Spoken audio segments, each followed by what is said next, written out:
Sejarah kopi di Indonesia dimulai pada awal abad ke-17, ketika Belanda datang ke Kepulauan Nusantara.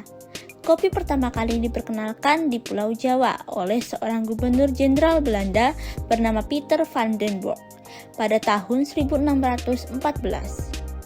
Awalnya, bibit kopi ditanam di Kebun Raya Bogor, yang saat itu dikenal sebagai Kebun Raya Buitenzorg.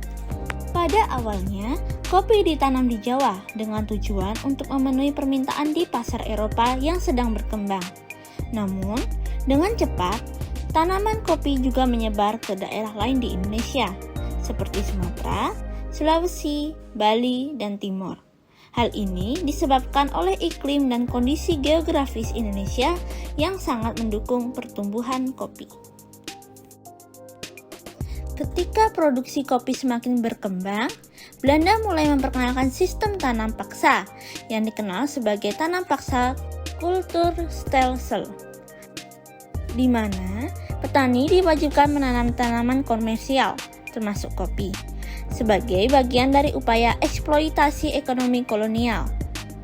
Sistem ini menyebabkan ekspansi produk kopi di Indonesia, tetapi juga menimbulkan penderitaan bagi petani lokal.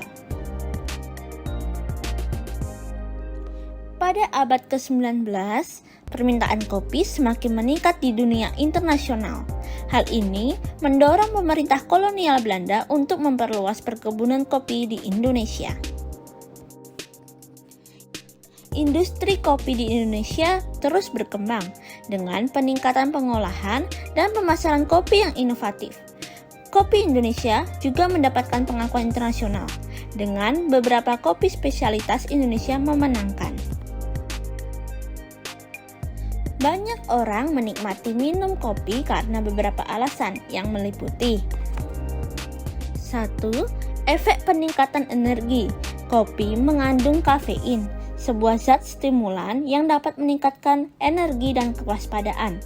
Kafein bekerja dengan merangsang sistem saraf pusat, sehingga membuat seseorang merasa lebih terjaga dan bersemangat. Kedua, peningkatan fokus dan konsentrasi. Kafein dalam kopi juga dapat meningkatkan fokus dan konsentrasi. Minum kopi dapat membantu meningkatkan kinerja mental dan memperbaiki waktu reaksi, sehingga banyak orang yang minum kopi saat mereka membutuhkan kejelasan pikiran, seperti saat belajar ataupun bekerja.